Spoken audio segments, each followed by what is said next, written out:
से कुछ ही पलों बाद उनका अंतिम संस्कार होगा।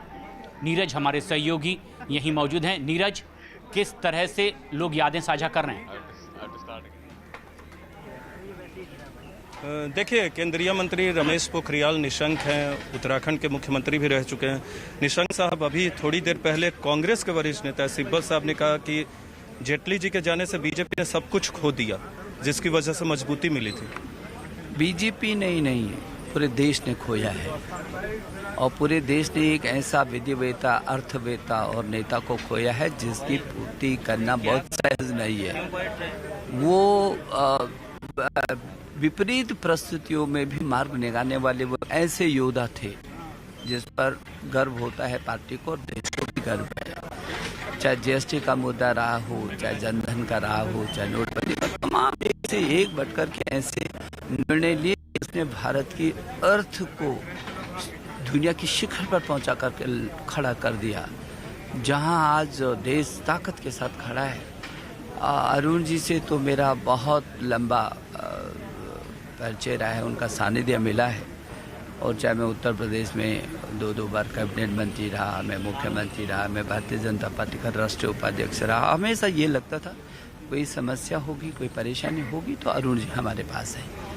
कोई भी समस्या का उनके पास समाधान होता था और जिस धैर्य से शांतिपूर्वक वो मार्गदर्शन करते थे, उस बात को पाट पाना कोई बहुत सहज नहीं। लेकिन एक बहुत बड़ी बात कि जनाधार के नेता नहीं थे, खुद मास लीडर जैसे प्रणब मुखर्जी हैं, अरुण जेटली हैं, लेकिन जन भावना उनके प्रति बहुत थी। नहीं, ये कौन सी खूबी थी? ऐसा नहीं है। वो मास लीडर थे, उनको आप ये नहीं बोलते चुनाव नहीं जीते कम मतलब मास लीडर नहीं। वही कह रहा हूँ, जन भावना बड़ी थी उनके प्रति, जनता के बीच उनकी भावना ही थी। वही देखिए, चुनाव लड़ना जीतना ये तो एक अलग तकनीकी हो गई है, लेकिन जिस तरीके से वो विजनरी और मिशनरी थे, आम व्यक्ति के साथ जुड़े हुए थे। आम व्यक्ति की बात देखिए ना, गरीब की बात, वो तो जमीन के व्यक्ति। और एक और बात बताऊंगा, जब नोटबंदी का फैसला हुआ तो लोगों को यह विश्वास दिलाना उनकी बातों से कि यह फैसला सही है, यह बहुत बड़ी बात थी। नहीं, छोटी बात, उनके कोई भी फैसला देखिए और लोगों को भरोसे के साथ खड़ा किया उन्होंने और लोगों ने उन पर भरोसा किया। लोगों ने उन पर भरोसा किया, जितना भरोसा प्रधानमंत्री जी ने उन पर किया उतने भरोसा लोगों ने भी उन पर किया। ये छोटी बात नहीं। तो एक भरोसे वाले व्यक्ति थे, भरोसे वाले नेता थे और भरोसे वाले कह सकते हैं राजनीतिक नायक थे, और जो भी नीतिगत फैसले किए खासकर अर्थ के क्षेत्र में, अर्थव्यवस्था के क्षेत्र में, उसको कहीं ना कहीं उन्होंने सही ठहराया अपनी बातों से, अपने सुझावों से और अपने फैसलों से। बिल्कुल नीरज, तो एक पूरी पीढ़ी रही है जिसे तैयार करने की कोशिश की, काम किया और उन्हें आगे बढ़ाया अरुण जेटली ने, और आज अपनी वो यादें साझा कर रहे हैं। कुछ ही पलों में अंतिम संस्कार होगा। अनुराग, तैयारियां यहां पूरी हो चुकी है। आपकी भी जिन लोगों से बातचीत हो रही है, कैसे वो उन लम्हों को, यादों को साझा कर रहे हैं? देखिए, बिल्कुल हम लगातार यहाँ पर दिखा रहे हैं कि किस तरीके से तैयारियां मुकम्मल और मेहमानों के पहुंचने का सिलसिला लगातार जारी है। हम आपको दिखा दें कि बिल्कुल ठीक सामने अगर आप देखेंगे तो प्रकाश जावड़ेकर और बीजेपी के तमाम नेता यहाँ पर पहुंच चुके हैं, और अगर आप वहाँ हंसराज हंस हमें सामने नज़र आ रहे हैं, बिल्कुल ज्योतिरादित्य सिंधिया हमको यहाँ पर नज़र आ रहे हैं सामने, और ये तमाम मेहमानों के पहुँचने का सिलसिला लगातार जारी है, फिर चाहे वो किसी भी पार्टी के हों, किसी भी दल से हों, और लगातार मंत्रोच्चारण यहाँ पर चल रहा है। पूरा वेन्यू को सजाया गया है यहाँ पर, और जो हमने बताया कि चिता को खास तौर पर चंदन से तैयार किया गया है। तो ये तमाम तैयारियाँ मुकम्मल हैं, तमाम साज सज्जा यहाँ पर मुकम्मल है, पुलिस का पूरा बंदोबस्त है, क्योंकि तमाम वीआईपी यहाँ पर पहुँच रहे हैं, तमाम पार्टियों के बड़े नेता यहाँ पर पहुँच रहे हैं, और कोशिश लगातार यही है।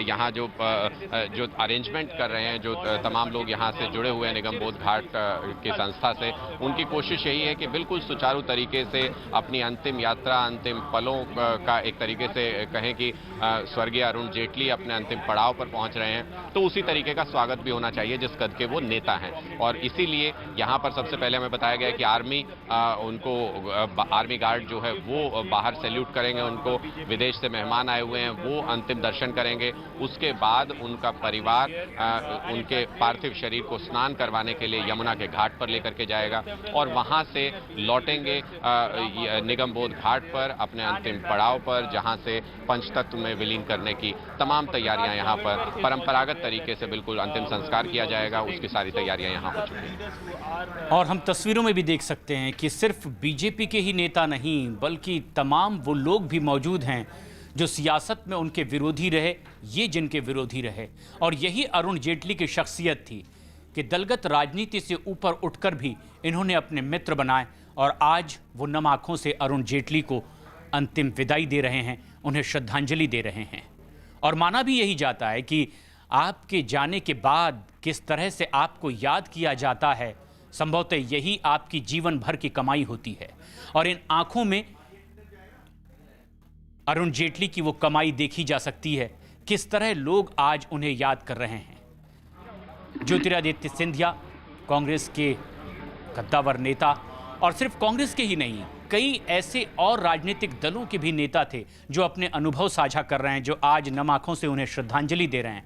वो बताते हैं कि कभी सहयोग करने में राजनीति और पार्टी आड़े नहीं आई, हमेशा हर किसी के लिए सहयोग करने के लिए अरुण जेटली तैयार रहने वाला ये शख्स, जिनका ये सियासी सफ़र छात्र जीवन से शुरू हुआ और छात्र संघ की उनकी ये लड़ाई आगे बढ़ते हुए उन्हें सर्वोच्च पदों तक ले गई।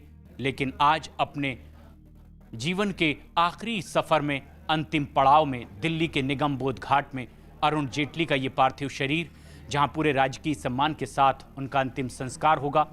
नम आंखों से हर कोई अपनी अपनी यादें साझा कर रहा है और ये तैयारियां यहाँ पूरी है। एक एक कर लोग उनके नज़दीक आकर उन्हें श्रद्धांजलि दे रहे हैं, श्रद्धा सुमन अर्पित कर रहे हैं। और हमारे सहयोगी भी निगम बोध घाट में ही मौजूद हैं, जो लगातार उन लोगों से बात कर रहे हैं जिन्होंने बहुत कुछ जाना, सीखा, समझा। और कई लोगों ने यह भी कहा कि ये बीजेपी के लिए एक संकट मोचक की भूमिका में थे। और अभी ही नहीं, जब बीजेपी सत्ता में है, जब एक लंबा संघर्ष बीजेपी कर रही थी आगे बढ़ने के लिए, तब तक लगातार ये एक सच्चे सिपाही की तरह पूरे ईमानदारी से काम करते रहे। अनुराग ढांडा हमारे सहयोगी निगम बोध घाट में ही मौजूद हैं। अनुराग, जो आप देख पा रहे हैं इस वक्त अपने आसपास निगम बोध घाट में, वो क्या और लोगों की नम आंखें क्या कह रही है? देखिए, जैसा आपने कहा कि वो उनके संघर्ष को तमाम उनके साथी याद करते हैं, वो तस्वीर यहाँ पर तस्वीरों में साफ नजर आता है कि जो नम आंखों के साथ जो तमाम उनके सहयोगी कार्यकर्ता जो यहाँ पर पहुंचे हैं, वो साफ साफ नजर आता है कि किस तरीके से उनको मिस कर रहे हैं, किस तरीके से महसूस कर रहे हैं उस कमी को जो अरुण जेटली के नहीं होने से आज यहाँ पर आ गई है। किस तरीके से आप अंतिम दर्शनों के वक्त याद करते हैं अरुण जेटली जी को? इतनी सारी चीज़ें हैं कि किसी एक चीज़ को बताना बड़ा मुश्किल है। उनकी कमी को पूरा करना भारतीय जनता पार्टी के लिए संभव नहीं लगता है। चाहे जीएसटी हो, चाहे क्रिकेट में उनका योगदान हो, चाहे भारतीय जनता पार्टी में उनका योगदान हो। जब कभी भी पार्टी को कोई समस्या का निराकरण नहीं निकलता था तो जेटली जी को याद करते थे और जेटली जी उसका सॉल्यूशन निकालते थे। वास्तव में कहीं ना कहीं संकट मोचन थे और हर फील्ड में जिस चीज़ में सलाह ली, परफेक्शन के साथ सलाह देते थे। तो ये मानिए कि हमारा पूरी पार्टी का दिल और दिमाग दोनों थे। दिल और दिमाग दोनों थे और आज उसकी कमी इसीलिए महसूस भी हो रही है। हंसराज साहब मौजूद हैं। हंसराज जी, आप कल से हम देख रहे हैं कि आप घर पर भी मौजूद थे, यहाँ पर भी बहुत ज़्यादा लगाव, बहुत प्रिय थे आपके, और आज नहीं रहे, कमी महसूस हो रही है? प्यार तो सबको वो करते थे। हर शख्स सोच रहा है कि मेरे से ज़्यादा करते थे, लेकिन मेरे पे कुछ एहसान है, मोहब्बत का भी और भी कई तरह की बातें हैं। जैसे सब लोगों को यही महसूस हो रहा है कि एक बहुत बड़ी एक ना कमी हो जाएगी उनके बिना, खला है, वैक्यूम है बहुत। और आज जो यहाँ पर हम देख रहे हैं कि पूरा परंपरागत तरीके से अंतिम संस्कार की तैयारी पूरी यहाँ पर की गई है, मंत्रोच्चारण हो रहा है, नम आंखें हम चारों तरफ देख पा रहे हैं। क्या ये लम्हे बहुत दिनों तक याद रहेंगे कि कैसे अंतिम यात्रा रही, क्या अंतिम पड़ाव पर क्या माहौल रहा? देखो, उनको प्यार करने वाले जितनी देर जिंदा रहेंगे उनको वो याद भी रहेंगे, ये लम्हे भी याद रहेंगे। बाकी ये जहाँ तक मंत्र उच्चारण है, ये रिचुअल्स हैं, हमारे रिचुअल्स हैं, ये तो वी हैव टू डू, ये बहुत ज़रूरी, मस्ट। तो इसके ये शुरू से चला आया। ये शुरू से चला है और ये तमाम वो नेता हैं जो लगातार उनकी कमी को लगातार महसूस करते रहे, लगातार ये महसूस करते रहे कि जो अरुण जेटली जिन्होंने उन्हें हर पल हर कदम पर सहयोग दिया, वो अब कमी महसूस उनकी सीधे तौर पर कर रहे हैं। जी बिल्कुल, और ये तस्वीरें भी हम देख रहे हैं जब अंतिम विदाई दी जा रही है अरुण जेटली को, पार्थिव शरीर पर श्रद्धा सुमन अर्पित किया जा रहा है और पूरे राजकीय सम्मान के साथ न सिर्फ वो वित्त मंत्री रहे बल्कि देश के रक्षा मंत्री भी रहे हैं। और आज ये देखिए उनके पुराने साथी जो अलग अलग पदों पर भले ही हों लेकिन इनकी आंखें नम हैं और ये आंखें बहुत कुछ बयां कर रही है। सियासत में लड़ने का जो जज्बा इन्होंने अपने साथियों को सिखाया, आज वो अपनी जुबान से बयां करते हैं। छात्र जीवन से उनका ये सियासी सफर जो शुरू हुआ वो लगातार आगे बढ़ता रहा और ना सिर्फ अपनी पार्टी के लिए वो काम करते रहे, लोग ये बात लगातार कह रहे हैं कि उनकी नज़र में सबसे पहले राष्ट्र होता था कि देश आगे कैसे बढ़े। लगातार हर उस शख्स की मदद करने के लिए वो तैयार रहते थे जो मदद के लिए उन तक पहुंचता भी था। नीरज हमारे सहयोगी निगम बोध घाट में ही मौजूद हैं। नीरज, जिनसे आपकी बात हो पा रही है, कैसे आज वो अरुण जेटली को याद कर रहे हैं?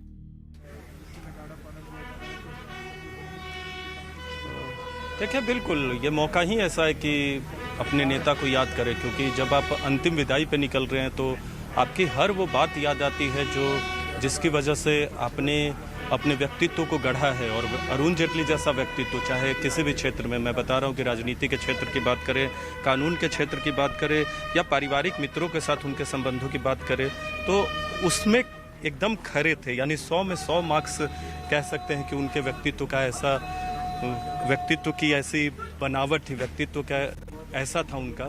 लेकिन सबसे खास बात यह है कि उनके व्यक्तित्व में कोई एक बात नहीं थी जिसे बताया जा सके। और जिससे भी हमारी बातचीत हो रही है, आपसे थोड़ी देर पहले अनुराग की बातचीत हो रही थी बीजेपी के ही एक नेता से, जिन्होंने बताया कि एक खूबी नहीं थी, हर क्षेत्र में हजारों खूबियाँ थी और उसी खूबी की वजह से आज यहाँ देख सकते हैं कि हजारों लोग पहुँचे हुए हैं। क्या कार्यकर्ता, क्या नेता, क्या पक्ष का, क्या विपक्ष का, क्या देश के, क्या विदेश के, क्या दिल्ली के, क्या दूसरे राज्यों के, क्योंकि पूरा जीवन उनका दिल्ली में बीता तो दिल्ली से एक खास लगाव था। लेकिन देश के अलग अलग क्षेत्रों के लोगों में भी एक खास अपनी छवि उन्होंने छोड़ी है। और यही वजह है कि न सिर्फ बीजेपी के दिल्ली के आसपास के राज्यों के लोग बल्कि आंध्रा से, कर्नाटका से, बिल्कुल नहीं, तस्वीरों में हम देख सकते हैं कि देश भर से नेता यहाँ पर पहुंचे हुए हैं और इस भीड़ में सिर्फ बीजेपी के लोग नहीं, हर उस विधा से हर राजनीतिक दल के लोग यहां पहुंचे हुए हैं और अपनी अपनी यादें साझा कर रहे हैं। उनके पुराने साथी उपराष्ट्रपति वेंकैया नायडू